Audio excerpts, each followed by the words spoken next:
नमस्कार देवी और सज्जनों, एक बार फिर से आप लोगों का स्वागत है लाइव टाइम्स टीवी में। मेरा नाम है मुकुल देव रक्षपति। आप लोग देख रहे हैं हमारा मॉर्निंग बुलेटिन की यदि बात करें तो हिमाचल प्रदेश के मॉर्निंग बुलेटिन, जिसमें हम आप लोगों को हिमाचल प्रदेश में चल रही तमाम गतिविधियों के बारे में बताते हैं हिमाचल प्रदेश में ऐसी कौन सी चीजें हैं जो आप लोगों को प्रत्यक्ष या अप्रत्यक्ष तौर पर किसी भी प्रकार से यहाँ पर असर डाल सकती है। थोड़ी तकनीकी प्रॉब्लम्स की वजह से हमारी पिछली स्ट्रीम हमें बंद करनी पड़ी, लेकिन चलिए दोबारा से शुरू करते हैं। देर आए दुरुस्त आए वाली बात है। आप सभी लोग जो यहाँ पर जुड़े हैं, आप सभी लोगों को केवल इतना मात्र कहेंगे कि स्ट्रीम को लाइक अवश्य करें, कमेंट के माध्यम से अपने विचार अवश्य व्यक्त करें और हां, शेयर जरूर कीजिए जितना ज्यादा हो सके। तो चलिए जी, शुरू करते हैं अपने हिमाचल की बात, अपना मॉर्निंग बुलेटिन। और आप लोगों के साथ यहां पर आपका जो प्रेम है वो आप कमेंट्स के माध्यम से यहां पर दिखा सकते हैं, शेयर के माध्यम से यहां पर दिखा सकते हैं। जितना ज्यादा हो सके शेयर कीजिए।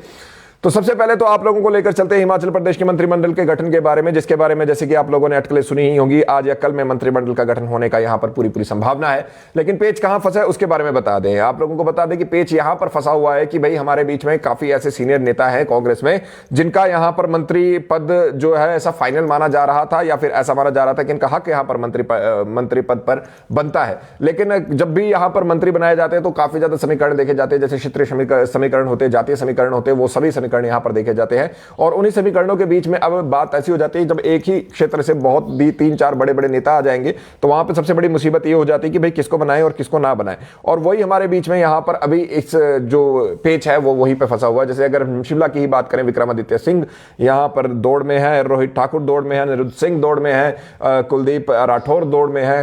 कांगड़ा की ओर चल जाए तो आर.एस. बाली दौड़ में है, चंद्र कुमार जी हैं, उसके साथ आशीष बुटेल जी हैं, बड़े-बड़े नेता वहां पर है। और अभी ये सभी बड़े नेताओं को किस तरह से एडजस्ट किया जाएगा और किनको मौका मिलेगा, वो यहां पर सरकार के लिए एक पेच फंस जाता है, एक चैलेंज यहां पर हो जाता है। आप लोगों को जानकारी है, मुख्यमंत्री सुखविंदर सिंह सुक्खू हमारे बीच में पहुंचे हुए थे दिल्ली, और वो ऐसे समय पर दिल्ली गए जिस समय पर हमारे बीच में विधानसभा का सत्र चल रहा था। और इस विधानसभा के सत्र में जब वो दिल्ली पहुंच गए आखिरी दिन में, तो ऑब्वियसली वहां पर यह बात जरूर हो रही थी कि भाई किन मंत्रिमंडल को लेकर यहां पर बातचीत अवश्य की गई होगी, और उसी मंत्रिमंडल को लेकर जो बातचीत की गई है उन्हीं में से कुछ नाम जो है वो आगे चल रहे हैं, कुछ नामों को लेकर सहमति जताई जानी है। लेकिन ये बात यहां पर तय समझिए कि भाई वहां पर पूरे के पूरे 10 लोगों को, 10 मंत्री पद जो वो भर सकते हैं, वो 10 के 10 को यहां पर वो भरने की मंशा अभी ऐसा लग नहीं रहा कि है। और ऐसा लग रहा है कि जो मंत्री पद भरे जाएंगे और उसमें कुल्लू से कौन से सुंदर सिंह जी का नाम यहां पर आगे चल रहा है, तो जो मंत्री पद यहां पर भरे जाने हैं उसमें जो सबसे बड़ी बात है वो वहां पर एडजस्ट होकर वहां पर बातचीत करके यहां पर आएंगे। आप इस स्ट्रीम को जरूर शेयर कीजिए और लाइक का बटन अवश्य दबाएं और कमेंट के माध्यम से अपने विचार अवश्य व्यक्त करें। तो अभी वहीं पर ये जो पेज फंसा है वो वहां पर यही पेज फंसा हुआ है कि भाई किनको मंत्री बनाए किनको नहीं। आप लोगों को यह जानकारी दे दें कि अटकलें आज या कल में मंत्री पद की क्यों है, वो भी बहुत आपको स्पष्टता से बता देते हैं। हमारे बीच में गवर्नर का एक दौरा प्रस्तावित था, जो हमारे बीच में गोवा का वो दौरा था, और गोवा के उस दौरे पे जाने से पहले यहां पर वो गोवा के दौरे को एक दिन के लिए यहां पर स्थगित किया गया, 7 तारीख से 8 तारीख को पहुंचा दिया गया। और उसके बाद अगर अब गवर्नर उस दौरे पे जाते हैं तो 15 तारीख के आसपास वापस लौटेंगे, तो यानी कि 6-7 दिन के लिए मंत्रिमंडल का गठन जो है वो फिर से एक दफा फिर से टल जाएगा, रुक जाएगा। तो वो टले या वो रुके उससे पहले यहां पर मंत्रिमंडल या मंत्री पद की शपथ यहां पर लोगों को दिलाने का यहां पर सरकार द्वारा प्रयास रहेगा। तो उसी में ये हमारे बीच में ये बातचीत सारी चल रही है। सोलन से मंत्री कौन होंगे, ये बहुत अच्छा आपका प्रश्न है। देखिए यहां पर आप लोगों को बता दें कि सोलन के मंत्री पद को लेकर पेच जरूर फंसा हुआ है।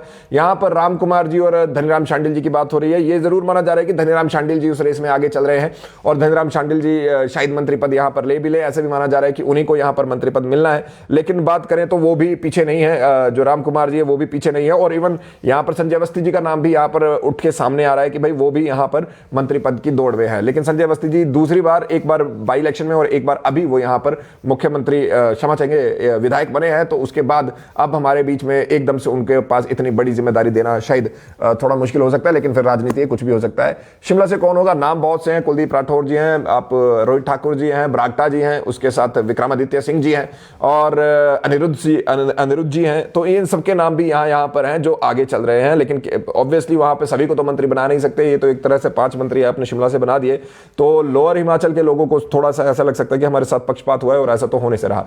आप सभी स्ट्रीम को जरूर शेयर कीजिए और लाइक का बटन अवश्य दबाएं। आपके अनुसार कौन ऐसे लोग हैं जो यहां पर मंत्री पद जो डिजर्व करते हैं, उनका नाम भी आप यहां पर अवश्य लिखें। उनके बारे में भी आप लोग बताएं कि भाई आपके क्षेत्र से या फिर आपके जिले से कौन यहां पर मंत्री पद का उम्मीदवार है। चंबा मैं रूल आउट इसलिए कर रहा हूं क्योंकि चंबा एक तरह से यहां पर ये फाइनल ही हो गया कि भाई जब उनका जो स्पीकर बना दिया है तो उसके बाद ये मुश्किल ही है कि उनको कोई और यहां पर मंत्री मिले। तो अब ये देखना है कि आने वाले समय में किसको यहां पर अपॉर्चुनिटी दी जाती है। इसी के साथ हिमाचल प्रदेश की बात यदि हम करें तो मंत्री पद तो एक तरफ की बात है, लेकिन पिछले दिन एक बहुत भयंकर हादसा यहां पर हुआ और यदि आप इसके बारे में नहीं जानते तो आप लोगों को इसके बारे में पता होना चाहिए। सरेआम यहां पर गोलियां चलाई गई। ये हमारे बीच में जो हमीरपुर के सुजानपुर की बात है, वहां पे बीड़ बगेड़ा नाम के स्थान पर एक जमीनी विवाद को लेकर एक रिटायर्ड फौजी ने अपने पड़ोसियों को गोलियों से भून दिया। लगातार गोलियां उन पे चलाई जिससे 2 लोगों की मौत हो चुकी है और 2 लोग यहां पर गंभीर रूप से जख्मी अवश्य हैं। आप लोगों को ये पूरी बात नहीं पता है तो वो भी आप लोगों को बता देते हैं। आप इस स्ट्रीम को जरूर शेयर कीजिएगा प्लीज और उसके साथ साथ लाइक का बटन अवश्य दबाएं। आप लोगों को बता दें बीड़ बगेड़ा सुजानपुर में पड़ता है और हमीरपुर की ये बात है। वहां पर एक रिटायर्ड फौजी ने अपने जो पड़ोसी हैं उनके ऊपर फायरिंग कर दी। वो छत के ऊपर खड़े हुए थे और जो पड़ोसी हैं जिनके ऊपर फायरिंग हुई वो खेत में थे और जब वो छत के ऊपर खड़े हुए थे उन्होंने अपने जो बंदूक निकाली और वहां पर फायरिंग शुरू कर दी। इससे 2 लोगों की यहां पर मृत्यु हो चुकी है, एक मां और एक बेटा, और 2 लोग घायल हैं। जो बेटा है उनकी पत्नी और उनका आगे बेटा, तो वो लोग यहां पर घायल है और उनका उपचार यहां पर चल रहा है। और ये सब किस चीज के लिए हुआ? ये सब हुआ एक जमीन के विवाद पर, और जमीनी विवाद पर यह सब होने की वजह से आपको बता दें जो लड़का है जिनकी मृत्यु हुई है करण कटोजी, वो मौके पर ही मृत पाए गए और उनकी जो मां है विमला देवी जी, वो यहां पर हॉस्पिटल तक ले जाया गया जहां पर डॉक्टर ने उन्हें मृत घोषित किया। और उसके साथ जो अजीत कुमार जी है उनकी बहू ममता देवी है, गोलीकांड में घायल हुए। दोनों घायलों को हमीरपुर अस्पताल रेफर कर दिया गया है।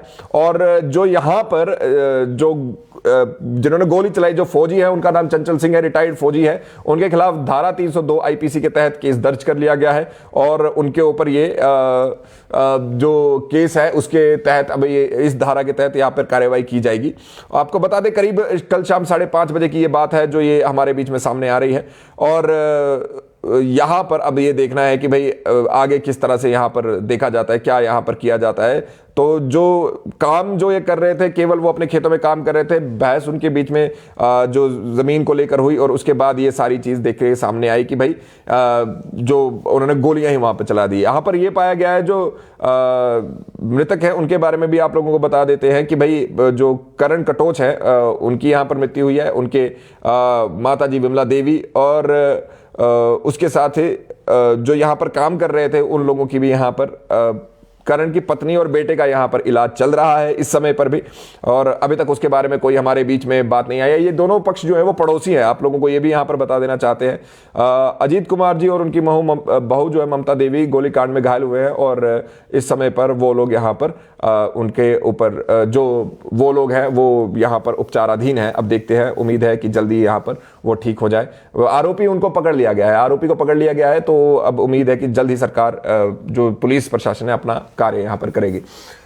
इसी के साथ आप लोगों को यह भी बता दें ऑपरेशन लोटस को लेकर बहुत सी बातें यहां पर हो रही थी और ज्यादातर लोग क्योंकि इस तरह की बातें बहुत मसालेदार रहती है तो पसंद भी करते हैं। तो आप लोगों को यह भी बता दें कि जो ज्यादातर लोग हैं उनको यह भी पता होना चाहिए कि जयराम ठाकुर जी जिनके कल ससुर जी का निधन हो गया था, आज वो जयपुर गए हुए हैं, राजस्थान में है। उन्होंने यहां पर कहा है कि हिमाचल प्रदेश में भारतीय जनता पार्टी किसी भी प्रकार के ऑपरेशन लोटस करने की कोई मंशा में नहीं है, लेकिन कांग्रेस में बिखराव की स्थिति है। कोई ऑपरेशन लोटस हम नहीं कर रहे हैं। उन्होंने पहले भी अपने जो उन्होंने एक रैली संबोधित की थी उसमें भी कहा था कि हमें ऑपरेशन लोटस करने की जरूरत नहीं, बड़े बड़े सर्जन तो कांग्रेस के अंदर ही मौजूद है।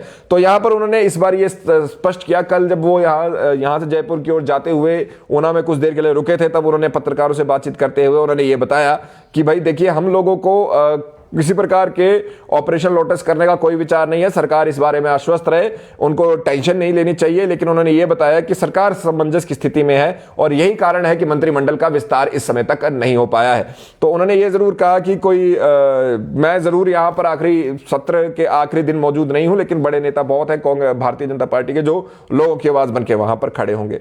उसी के साथ ये बहुत एक अजीब और गरीब मामले में एक मोहाली के कारोबारी के ड्राइवर को बंधक बनाया बनाया गया, जिसके लिए हिमाचल प्रदेश उच्च न्यायालय ने यहां पर सरकार को नोटिस जारी किया है और पुलिस पर भी गंभीर आरोप यहां पर लगे हैं। मामला यह है कि कारोबारी सोहन सिंह के ड्राइवर श्रीलाल वर्मा ऊना जिला से बंधक बनाए जाने के आरोप उन्होंने लगाए हैं और उन्होंने कहा कि ऊना के बच्चन सिंह ने उनके ड्राइवर को बिना किसी कारण ही बंधक बना रखा है और उन्होंने बताया कि उत्तर प्रदेश के रहने वाले श्रीलाल वर्मा वर्ष 2021 से उसकी गाड़ी चला रहे हैं। 2 जनवरी 2023 को यहां से उनको टाहलीवाल से रोपड़ भेजा गया था ड्राइवर को। रास्ते में बच्चन सिंह ने ड्राइवर को पकड़ लिया और गाड़ी सहित अपने घर ले गए और आरोप लगाया कि जो उन पे आरोप है कि अवैध तरीके से उनको रोका गया है। और उन्होंने पुलिस पर भी यह आरोप लगाया कि पुलिस के पास जब इस चीज की प्राथमिकी जो एफआईआर दर्ज करवाने के लिए गए तो पुलिस ने कुछ खास वहां पर इंटरेस्ट नहीं दिखाया और इस सब को लेकर हाई कोर्ट ने अब एक नोटिस जारी किया है यहां पर सरकार को। उसमें यह कहा गया है कि भाई आप बताएं कि भाई इस ये सब मामले में क्या हुआ है, आप सब इसके बारे में जानकारी दें। आप इस स्ट्रीम को जरूर शेयर कीजिए और लाइक कमेंट और शेयर जरूर किया कीजिए ताकि ज्यादा से ज्यादा लोगों तक यहां पर यह बात पहुंच सके। इसी के बाद आप लोगों को यह बता दें, हिमाचल प्रदेश अब जैसे कि जो कर्ज लेने की क्षमता है उसके लिए जो विधेयक यहां पर पेश किया गया था वो मंजूर हो चुका है। अब हिमाचल प्रदेश सरकार और कर्ज ले सकती है। आप लोगों को बता दें कितना कर्ज ले सकती है। अभी 3000 करोड़ का और कर्ज हिमाचल प्रदेश सरकार ले सकती है। हालांकि कैग ने यह पहले ही चेताया है कि भाई हिमाचल प्रदेश को यहां पर कर्ज लेने से बचना चाहिए क्योंकि आप लोगों का पहले ही बहुत इस तरह का कर्ज बढ़ चुका है। आप इस स्ट्रीम को जरूर शेयर कीजिए जी और लाइक का बटन दबा दीजिए। अगर आप शेयर नहीं कर सकते तो लाइक का बटन तो अवश्य दबा दीजिए जितना जल्दी और जितना ज्यादा हो सके ताकि ज्यादा से ज्यादा तक लोगों तक ये बुलेटिन पहुंच सके। इसी के साथ साथ हिमाचल प्रदेश के जो युवक हैं उनको दिल के दौरे पड़ने का यहां पर मामले सामने आ रहे हैं। आईजीएमसी में एक सर्वे के अनुसार 18 से 25 साल के नौजवानों को दिल के दौरे पड़ रहे हैं और ये जो दौरे हैं आपको बताते हैं 100 में से 60% मरीज ऐसे हैं जिनकी उम्र जो है 18 से 25 साल की है और वो ऐसे लोग हैं जिनको हार्ट अटैक्स आ रहे हैं और इसी में हार्ट अटैक संबंधी बीमारियां जो लक्षण पाए जा रहे हैं इसमें आप लोगों को बता दें कि ऐसा माना जा रहा है कि 35% लोग ही समय रहते अस्पताल पहुंचते हैं और 65% तो यहां पर अस्पताल में पहुंचते नहीं, उनको पता भी नहीं चलता कि क्या होता है। लोगों डॉक्टरों ने यह भी बताया कि अगर इस तरह की कोई बीमारी आपको होती है जिसमें हार्ट अटैक होता है तो गोल्डन पीरियड यानी 2 घंटे के भीतर आपको अस्पताल पहुंचने का प्रयास करना चाहिए, उसमें आप लोगों को बचाया जा सकता है, ठीक आपको किया जा सकता है। खान पान की लापरवाही और उसके साथ ही बदलता हुआ लाइफस्टाइल इसका प्रमुख कारण बताया जा रहा है जिस वजह से यहां पर लोग जो है उनको हार्ट अटैक जैसी यहां पर बीमारी आ रही। खासकर तंबाकू के सेवन की बात करें वो हार्ट अटैक का एक मुख्य कारण यहां पर बताया जा रहा है। तो लड़कों में हो रहा है, 18 से 25 साल के बच्चों में हो रहा है, तो उन लोगों के लिए ये महत्वपूर्ण है। आप ऐसी चीजों को अगर शेयर नहीं करेंगे तो फिर क्या कह सकते हैं, क्योंकि ये बहुत महत्वपूर्ण चीजें हैं जो आप लोगों को ऐसे ही पता होना चाहिए। और क्या करना चाहिए, 2 घंटे के भीतर अगर ऐसा कुछ फील हो रहा है तो 2 घंटे के भीतर आप सब लोगों को आईजीएमसी में पहुंच जाना चाहिए और आईजीएमसी क्या किसी भी अस्पताल में पहुंच जाना चाहिए और अपने आप को यहां पर ठीक कराना चाहिए। उसी के साथ हिमाचल प्रदेश का एक हाईवे जो कल शाम को बंद हो गया था वो अब खुल गया है। शुक्रवार देर रात 10 बजे लैंडस्लाइड होने के बाद जो मनाली दिल्ली नेशनल हाईवे है उसको अब यहां पर 2 घंटे की मशक्कत के बाद 12 बजे तक खोल दिया गया। आपको बता दें 7 मील के पास ये लैंडस्लाइड हुआ था और काफी मलबा और चट्टानें आ गिरी थी और जो हाईवे की कटिंग के लिए जो हाईवे के लिए पहाड़ की कटिंग का जो इस समय पर काम चला है उस वजह से ये लैंडस्लाइड हो गया। आप लोगों को बता दें भारी चट्टानें सामने आ रही और उसी के साथ कोई ट्रैफिक नहीं था और कुछ यहां पर अप्रिय नहीं हुआ, ये एक बढ़िया बात हुई। लेकिन उसी के साथ साथ यहां पर अब जो है इस 7 मील के पास जो ये लैंडस्लाइड हुआ था उसके बाद सड़क को यहां पर क्लियर कर दिया गया है। मानव भारती फर्जी डिग्री मामले में आप लोगों को बता दें 194 करोड़ की संपत्ति जब्त की गई है। वहां पर आप लोगों को बता दें यहां पर जो उस ट्रस्ट के मानव भारती चैरिटेबल ट्रस्ट के चेयरमैन राजकुमार राणा समेत 12 लोगों और 2 संस्थाओं के खिलाफ यहां पर मनी लॉन्ड्रिंग एक्ट के तहत शिकायत दर्ज करवाई है। और इन लोगों के साथ साथ आपको बता दें कि जो ये अभी तक हमारे बीच में 194 करोड़ से ज्यादा की प्रॉपर्टी को सीज कर दिया गया है। मनाली के विंटर कार्निवाल की यदि बात करें तो वहां मंडी की आरजू के सिर पर यहां पर शरद सुंदरी यानी विंटर क्वीन का यहां पर ताज सजा है और दुष्यंत जो है वो हमारे बीच में यहां पर हमारे वॉइस ऑफ कार्निवाल बने हैं। आपको बता दें 27 प्रतिभागियों ने यहां पर जो शरद सुंदरी प्रतियोगिता होती है उसमें भाग लिया था और उसके साथ साथ शिमला की Nikita Thakur first runner up आए, कुल्लू की बंजार की स्मृति सेकंड रनर अप रही। आरजू इस मुकाबले को जीती हैं, मंडी से आरजू हैं। और इसी के साथ साथ वॉइस ऑफ कार्निवाल में कुल्लू जिला के नाम ही तीनों पुरस्कार रहे। दुष्यंत ठाकुर ये जीते हैं, वो सैंज के हैं। और उसी के साथ साथ कुल्लू की अर्पिता ठाकुर दूसरे स्थान पर रही और कुल्लू के ही शैलेश बौद्ध तीसरे स्थान पर रहे। और इसके साथ साथ ही आज से हिमाचल प्रदेश में अगले कुछ दिनों तक हमारे बीच में अगले 4 दिनों तक बारिश और बर्फबारी की संभावना है, ऐसा माना जा रहा है। 8 क्षेत्रों में हमारे बीच में तापमान जो है वो 0 से भी नीचे इस समय पर गया है। तो ये बारिश और बर्फबारी की संभावना हमारे बीच में इस समय पर आई है। अगर हम तापमानों की बात करें, जो हमारे बीच में शिमला का न्यूनतम तापमान 6.2, सुंदरनगर का जो है वो -1.4, भुंतर का 1.4, कल्पा में 0 डिग्री सेल्सियस, धर्मशाला 5.4, ऊना में 1.4, नाहन में 6.9, केलांग में -9.3, पालमपुर में 3.0, सोलन में -0.5, मनाली में 0.4, कांगड़ा में 2.6, मंडी में -0.4, बिलासपुर में 2.0, हमीरपुर में 0.1, चंबा में 1.7, डलहौजी में 8.7, जुब्बड़हट्टी में 5.2, कुफरी में 6.5, कुकुम सेरी -8.5, नारकंडा 2.9, इत्यादि इत्यादि। इसी के साथ अब मॉर्निंग बुलेटिन को समाप्त करने का समय आ गया। आप लोगों ने अभी तक इस स्ट्रीम को शेयर नहीं किया तो इस स्ट्रीम को अवश्य शेयर कीजिए, और साथ ही साथ में आप लोग यहां पर जितना ज्यादा हो सके अपने कमेंट के माध्यम से अपने विचार अवश्य व्यक्त करें। मेरा नाम मुकुलदेव वृक्षपति, आप मुझे फेसबुक, इंस्टाग्राम, ट्विटर पर फॉलो कर सकते हैं। मुकुलदेव वृक्षपति के नाम से मैं आपको मिल जाऊंगा। और यदि आपको कोई मुद्दा है, आप और लोगों तक पहुंचाना चाहते हैं, और लोगों तक बताना चाहते हैं, दुनिया तक पहुंचाना चाहते हैं, तो 9882837038 9882837038 पर आप मुझे व्हाट्सएप कर सकते हैं। और हाँ, इस वीडियो को शेयर जरूर कीजिएगा। लाइव टाइम्स टीवी को फॉलो करके बेल आइकन दबाना ना भूलें। जय हिंद, जय भारत, जय हिमाचल।